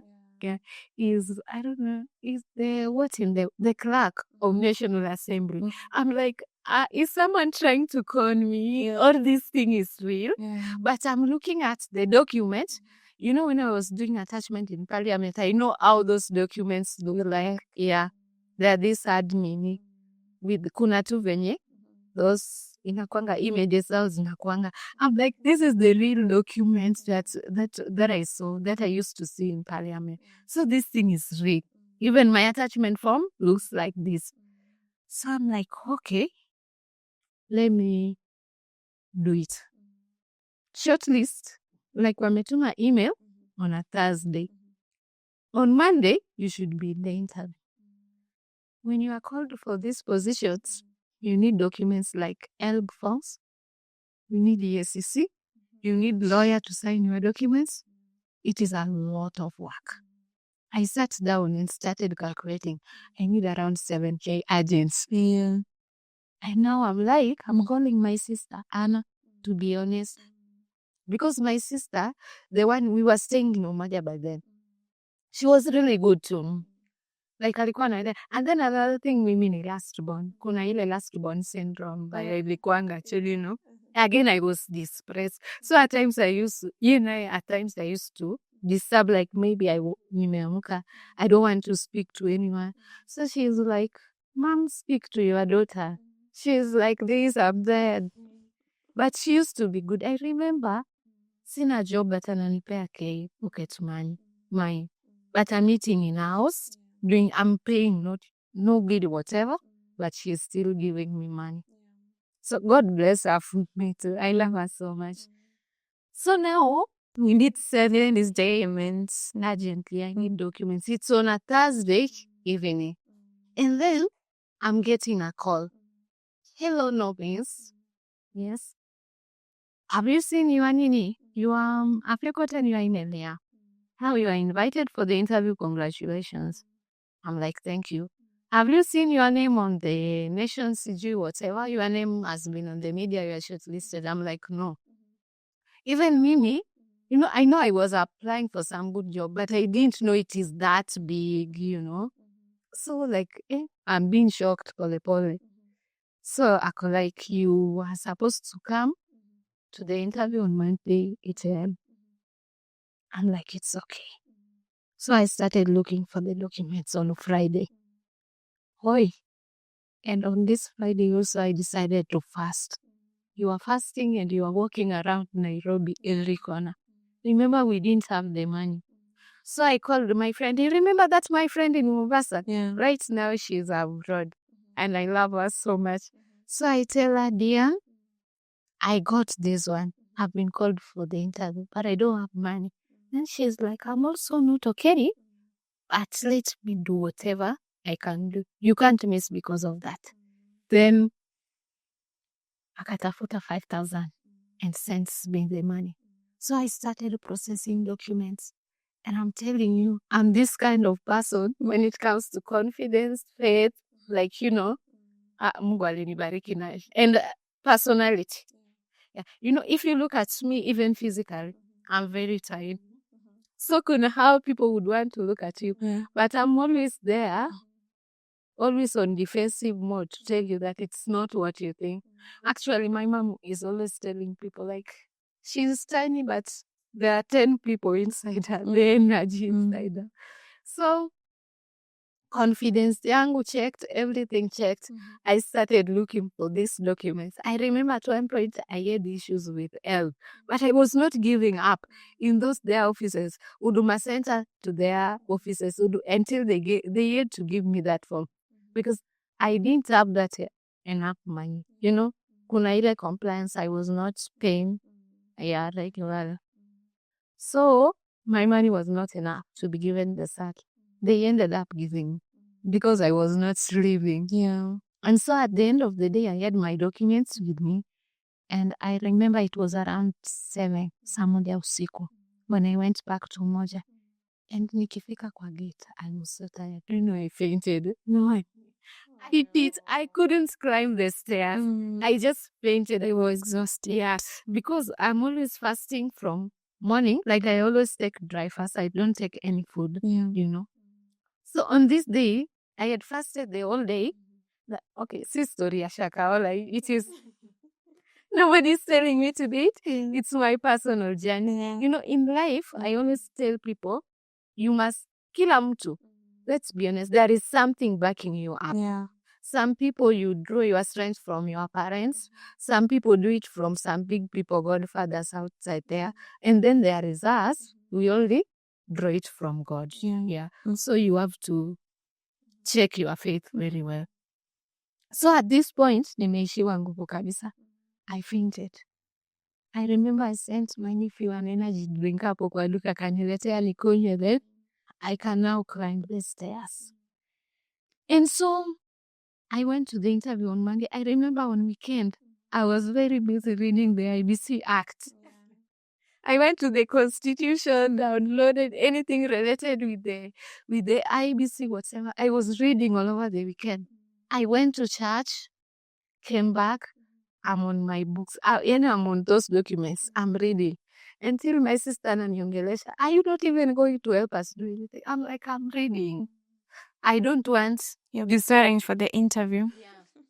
So I prepared. On Monday, I woke up and I went to the interview. Now, but before, I remember we went through the shortlist. Yeah. Looking at the shortlist, there was no young person because we could look at the IDs. Zinaanza na tutu. And then you look at everybody, they have PhD. And then my sister says, what is this again? Are you now going to make it? A lot of people applied. This was a job that was advertised national for magazine. And they shortlisted only 11 people. They need 2 people. And then we looked at that shortlist, like my sister was like, man, I'm not seeing hopes. And then my elder sister, the one niliishi na yeye, tells me, just go. I have prayed for you. And then I tell my pastor, like, I call him, kuna this job I'm applying for. Then pastor is like, you will get it. Just that simple. I'm like, you don't know how big this job is. I need more prayer. And he's telling me, just then I'll get it. And I'm like, it's okay. Let me, nini faith. Nisitingishe imani. Yeah. So I went to the interview. But when I went to the interview, another thing also hit me. Wait, you look, I don't want to mention their names. You look at those big names, some are even retired MPs. They are there with you in the interview. And then I'm like, hey, kweli. What again? So nikaanza kujipea hopes hapo kwa parliament. We were in City Hall. We entered, they took our phones. So, you just have to keep yourself busy, just like that. Though I was familiar with the environment because I've been here before. Yeah. But again, you're looking at people are very busy. Yeah. Like, these are people in suits, they are usually, I'm like, hey, hapa kunaendaje? So for me, I started just making, I remember the first joke I made, I was like, can we get tea? Like, because the interview ilichelewa kuanza. Yeah. Tukonja sana. Personally, I don't know about others. Then everybody just laughed about the issue. And then they said, also them, they needed that tea, but they could not ask. And in Parliament, there is plenty of food. We were given tea. So people started going to the interview. Again, when people wakitoka ile interview, they are being given their funds, they disappear. Nobody told me it is Wetangula interviewing people. And it is a big panel interviewing people.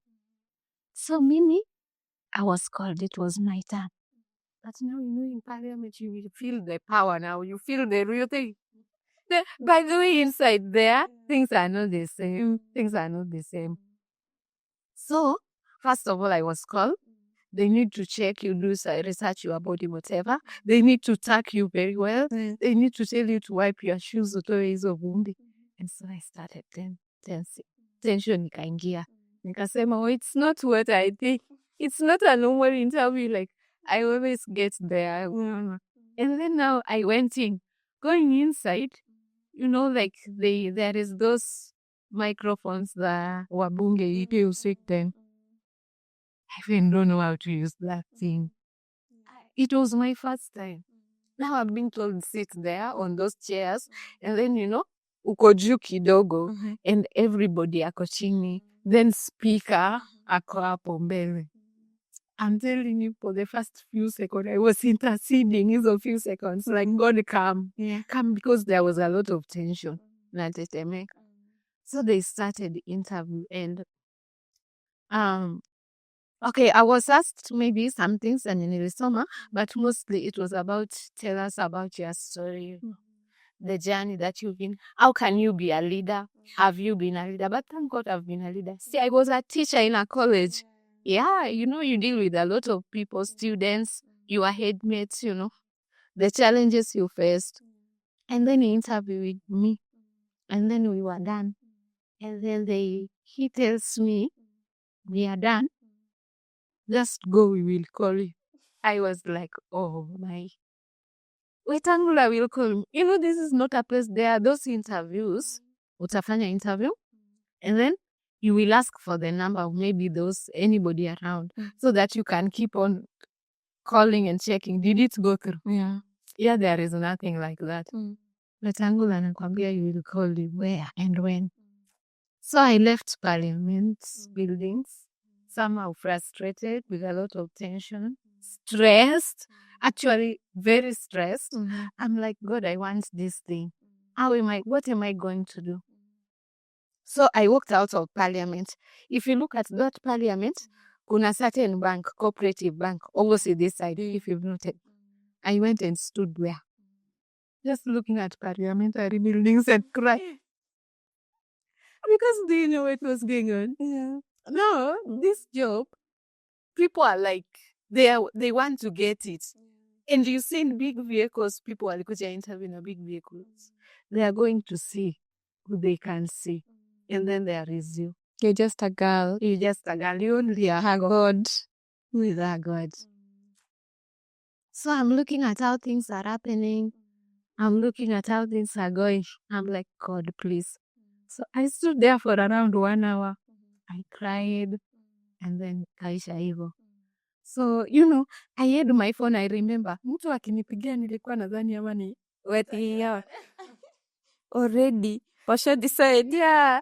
But I was like, it can. I feel like maybe not like nimepata job, but maybe they want to call you like, can we ask you something? So on that day, interview kaisha hivyo. Nikazunguka hii tao yote. I decided to go back to my sister's place in Umoja. I went back to Umoja, but again, my niece, you remember your sister when nilikuwa na yeye? Yes. There was a girl. She took me in so that I can give her baby company. Yeah. That girl now. Now, we are like, hatujaachana but she's a younger sister. So she calls me and tells me, I'll be traveling at night. You come to town. I have some extra money. We can eat KFC. So nikakuja. And then we stays in town. Tunangoja. Si ana travel usiku. We are waiting for the gari itoke. So we stayed in town. We just stayed. Keeping me company. Storing our stories. Nikampeleka kwa gari. I also panda gari za Umoja. So si we hiding home. Mimi niko kwa matatu. And then, hey, naona call from somebody tulikuwa na yeye Mombasa. I'm like, this person anipigania anataka nini? Then he's like, no things. Hiyo jina tumesikia kwa news ni yako mama. Then I'm like, oh no. eti niwe president amekuwa points. So, kumbe, the process is like, we were to be interviewed. Then our names taken to the president for approval. Then now, they are being given to the media to now give the names of the committee. So, mimi, I'm like, President Ruto ameni appoint. I'm like, lakini ile interview, the presidential appointments zinaitana aje. I'm like, ngoja maybe novice mwingine. I'm like, ngoja nitakupigia. Iko kwa matatu ya heading to moja. Second call. Somebody tulikuwa na yeye high school. Third call. Fourth call. I'm confused now. I remember nikienda umoja nilishuka in a wrong stage na. Yes, I'm like, I just want to kneel down anywhere and thank God. But I'm like, maybe it's not me. Sijafika kwa nyumba ni confirm. Nobody has called me. Now at this point, the other person tumechukuliwa na yeye ashajua. Because yeye na ako na connections. Yeah. But mimi, nobody even knows you. Yeah. So this news is there. Nikafika home and I'm like, nikapata siza shalala. I'm like, everybody wake up. Let's go and check and watch the news. YouTube. Naambiwa nimechukuliwa. Why? Now we are looking at the news. I remember tuliwatch ya Citizen. Trevor Ombija alikuwa kwa newsroom. And then he was like, the news entering our desk right now is that President has appointed the following members as the IEBC Selection Panel members. Then my name was the second. So novice Euralia'S, and then the following. President William Ruto has appointed a selection panel for the recruitment of nominees of the chairperson and members of the Independent Electoral and Boundaries Commission. This is news just in. The 7R, Bethuel Sugut, novice Aurelia Atieno. But this thing here, I'm like, we were two. They needed two people. How come we are 7? But I remember reading the act. They were saying that the rest will represent the other bodies. So it's making sense. I slept, nobody called. So there was a lot, like anxiety. Yeah, you're still wondering if it's real. Yeah. So we agreed as family members, we called each other to customer. Let's not shout kwanza. Let's relax and wait for tomorrow. Yeah. But I remember people were so happy. My sister prayed. Everybody was praying. So tomorrow morning again, nobody called. And then the other person, mwenye tulishukuliwa naye, now he calls me, akanibrief tu kidogo. The next thing I saw, I was added in a WhatsApp group, also swearing in. So I'm like, God, you've done it. Yeah, you've really done it. I was looking at my story. It was a beautiful story of faith, persistence, confidence, and I just don't know. But at this point, I still don't know the weight of this job. Yeah. Okay, I've read it, I've understood, but I don't have the experience of being there. Yeah. I did know that being a commissioner, you are given security. I didn't know that being a commissioner, you're being driven by government vehicles around. So, bado sijajua hizo. I didn't know even how the salary looks like. Yeah. So I'm like, maybe this job near 70K. And again, it was a contract, but this is a life-changing experience. Opportunity. Yeah. You have a presidential appointment in your CV. You're going to learn about our elections, everything, about our politics. It was a life-changing experience.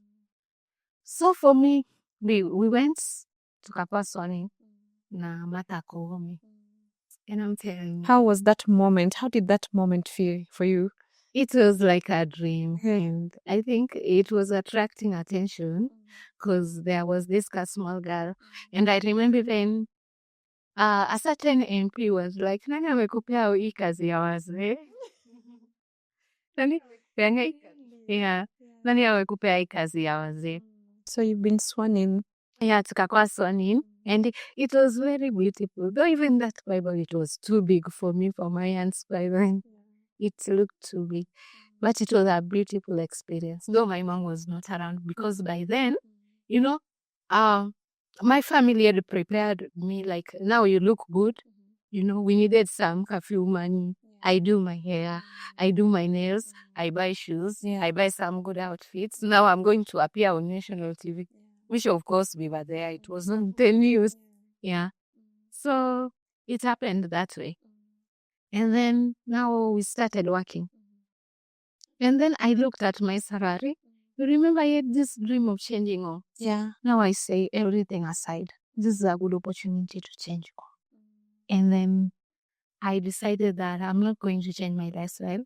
I'll still stay in Moja, in my sister's house, because I want to make sure that mom is getting what she deserves. Yeah. Because remember, my mom, since I was born, I grew up, and my mom wakes up every morning up to date to pray. And there was this day I heard my mom praying with a lot of, how can I say with a lot of pain? God, I started serving you since I was a young woman until right now I'm serving you. But I'm going through a lot of pain. So I was like, God, my mom will not die poor. Mom will not die poor. You know? So I saw my salary, nikafanya hesabu zangu, and I said, it can do. Yeah. And I thank God, because the contract was supposed to be 3 months, but as he or Baba and the government were still fighting. So our term was being extended, as they negotiate. So I started working, and I said, Pesa, even if it's not going to do everything, but it can do at least a big portion of what I want. So I went home, called bishops, they prayed for foundation, and I started building for mom. Wow. Yeah. So we started building very fast, because the resources are available. Yeah. Yeah. Every that coin I get, it's going for building kujengea mom. And I was doing a modern house. And then by the time the new president came in, again, the new systems, they affect everything. The cost of construction, That's right. I remember cement was around 500. By the time I was building, because right now at least imeshuka to 700 or 800. It was 900. Yeah. Yeah, so it was like everything ilikuwa imedouble. So I started doing that construction as fast as I could. So I did mom house. I drilled for her water. I gave her electricity, everything she wanted. Everything. Yeah, all that she wanted, that environment she wanted. I did her that. And I did my job. I thank God for it. And that was my story of faith, persistence, confidence, kujiamini. I work with young people, and I always tell them, life ni kujiamini. Don't care about what people are saying about you. Yeah. Unaona, life is, mi najiambianga, if I fail, it's going to be me. That failure is going to be me. But there is this thing, when you succeed, a lot of people now will want to associate with you, which is okay. But make sure that you succeed, no matter what. Right now, I always tell myself, it's very hard, personally, Mimi, how I know myself, to go into depression. Because God has taught me that whatever, He can correct the situations. Look at me coming to Mombasa with nothing, and I was really worried, because I'm heading to 25. I'm not whatever, sijafanya ile kazi ya mom. And how much am I going to collect this money to build my mom a home? But I'm living Mombasa with nothing. You have nothing. Imekuja na nguo zangu. But look at what God did. Like, by the time I was going to my house, like mimi nilitoka kwa sistangu moja, and I'm going to Langata, my house said everything better than what I had in Mombasa. So I was like, God has taught me a lesson. Right now, take everything from me. Leave me, God. Yeah. I will rise again. Yeah. And you did rise. Yeah. And so that's my story. How God walked with me throughout the journey. And you remember also, doing my attachment in Parliament, and also coming back to represent the Parliamentary Service Commission. Yeah, so that's why I'm saying like God has shown like He saw my interest, and then He's aligning you to it. Yeah, I love politics so much. I'm a lover of politics. Yeah, but I cannot bring for to you, assure. And it's such a beautiful story. Let me take you back to the point where you were a guy who has sat for KCPE. You've been called to a good school, and your mom does not have the school fees. Yeah. And then you get a scholarship to study for 4 years. Yeah. And then it's very clear in your story that women feature very prominently. Your mother, your sister, these people who are fighting for the rights of girls to go to school. That lecturer who wrote you a referral to come to Parliament. Yeah. What does feminism mean to you? Okay, as for me, feminism, I think it is. For me, I always look at it as empowerment. Actually, I had some challenges initially because I used to ask myself, what is the role of a man in someone, like in my life? Like, what role have men played in my life, And I had to struggle with that to understand, because I said at one point, I want to get married, I want to have babies, but I was like, now, how? I'm trying to understand how are men important, And then I struggled with that for a while, but I learned. Also, I also struggled with, I don't know how to treat a child. Yeah. For the longest time, I thought that how I was treated, that's how children should be treated. Yeah, that roughness would say. Actually, I think until 2 years ago, I had to learn about being a parent. Yeah. So right now, I think I'm ready to be a parent. But initially, no, I didn't know. I didn't know what it takes. So that is it. Yeah, it is an empowerment, but also it means respecting men as well, because I also saw my brothers, how they lived their life, and I would love, maybe I can be a mother to a son. So for me, feminism does not push me to hate men. Yeah, they deserve to be treated right. But again, empowering a woman matters a lot. I don't want to say it here, but it means a lot. Empowering girl child, if you bring up a girl child in the right way, show her the right thing, she can do better. Yeah. And they can do good in the place of leadership. Yeah. Yeah. Because I remember in high school, my principal was like, I remember we were even being taught like how to walk. Unajua primary uko village, high school you are still in the same village. You're being told how to walk, how to answer men when they are trying to lure you into some things. Yeah. Okay, that's amazing. So in your becoming journey, in becoming the woman that you are today, what are some of the lessons that you've learned along the way? My lesson is God first. That's the reason why I'm here today. Yeah. And I've been telling that God has been, with me throughout the journey. I don't know, there are people without God, but as for me, God first. And then another thing is confidence. Yeah, building your confidence. And whatever you're doing, believe until the last minute. Do you want to win until, even when I'm seeing that things are 1 + 1 is not giving, I'm like, no. And You still believe. Yeah. Now, even if ikigonga wall, I'm like, no, there is a second time. There is another chance. Yeah, I have that self-confidence, inner strength. Yeah. And when we talk about having your own power as a person, what does that mean to you? Having my own power. Yes. In your decisions, in the faith you choose to pursue, in the way you choose to live your life. What does that mean to you? Okay, having your power. or living in your power as a woman? I would say that this is something that has enabled me to be where I am today. Yeah. There are a lot of niseme like situations unajipata nobody believes in you, unaona. And then I'm like, let me even push myself if nobody is believing in me. And then I'm this kind of person. I'm like, even when you're telling me something, but I know that I'm not what you say, I'm like, I know God knows me and I knows myself. Niseme many stories and imenisaidia sana.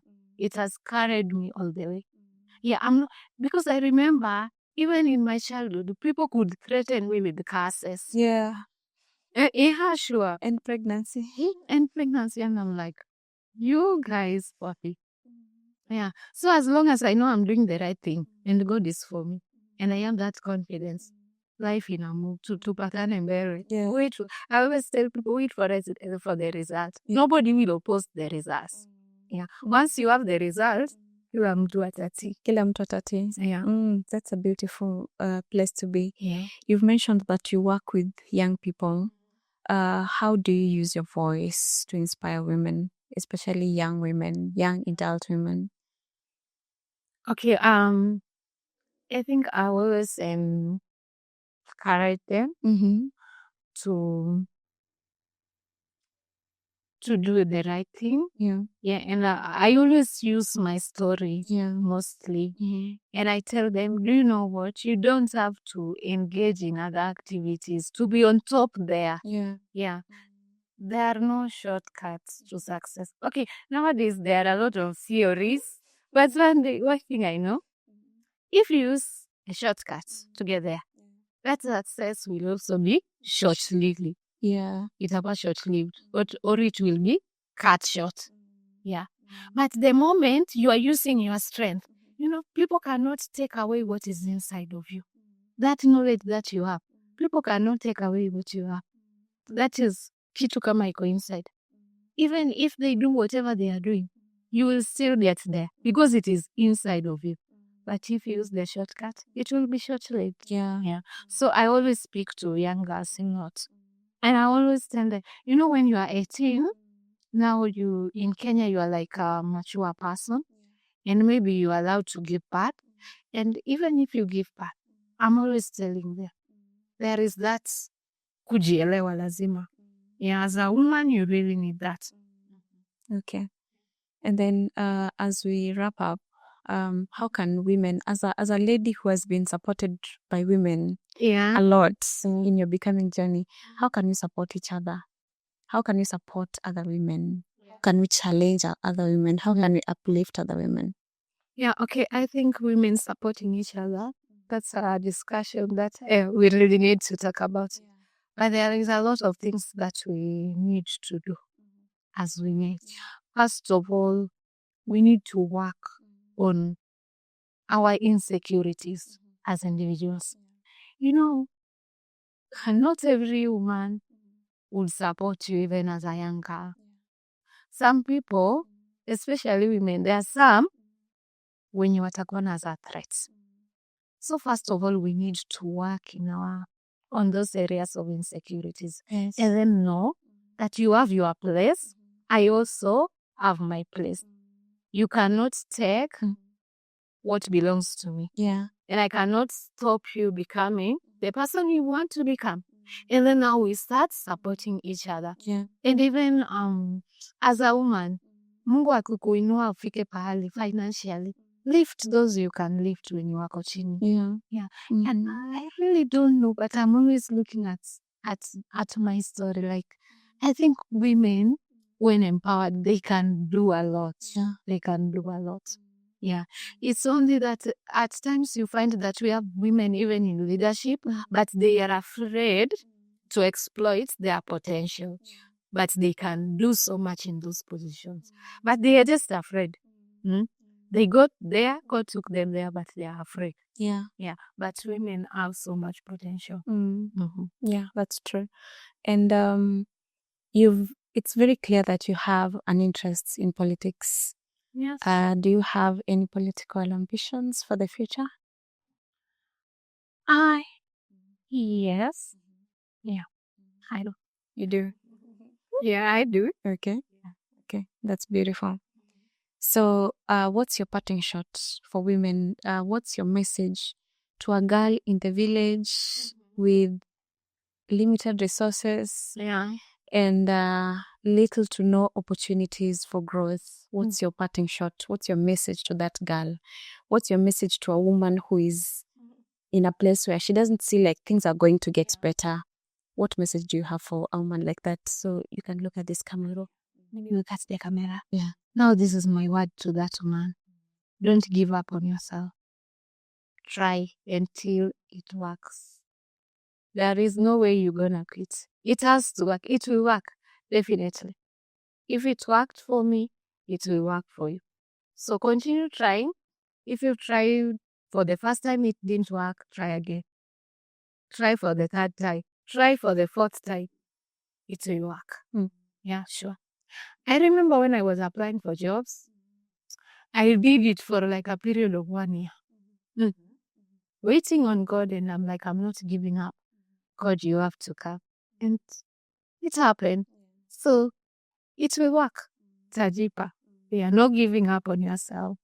Yeah, don't allow depression to take over you. Maybe you're just a young mother, you've given birth there and you're wondering, what are you gonna do? Maybe rise up. Nimelelewa na women. Yeah, it's gonna like itajipa. Thank you so much for sharing your very, very powerful story. Thank you. It was resilience, your story of growth. Yeah. How you moved from survival to now living in this sovereign era. Yeah. Thank you so much. Yeah, and I'm working on several books now.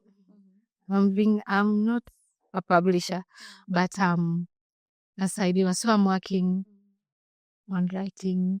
That story must be outside there. Exactly, and it has to be heard across the continents and across the universe. Yeah. Remember when we were doing the IEBC job with my colleagues, even with them, they were trying to understand this story. Yeah. How can you even, the young girl, where you coming from to interviewing the top commissioners in the country? Yeah. Yeah. Like, how did you get here? Yeah. How did you get here? To including a politician asking you, nani amekupatia kazi ya wazee? Nani amekukatia kazi ya wazee? And by then, let me tell you, in my job, there was no corruption that took place. I didn't bribe anyone. Yeah. I was not given job under any condition. Yeah. It was God's work. Yeah. Yeah. And the way things aligned for you. Yeah. Yeah. Yeah, that was it. Thank you so much. So thank you so much, guys, for joining us to the end of the show. You've heard it. We are not giving up. If you try and it doesn't work, you try again.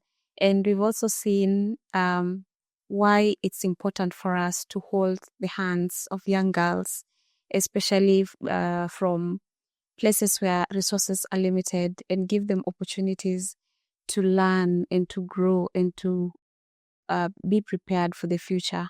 This has been The Sovereign Voices, and I'm your host, Atieno Otieno. Kindly subscribe and join our community. Till the next time, bye.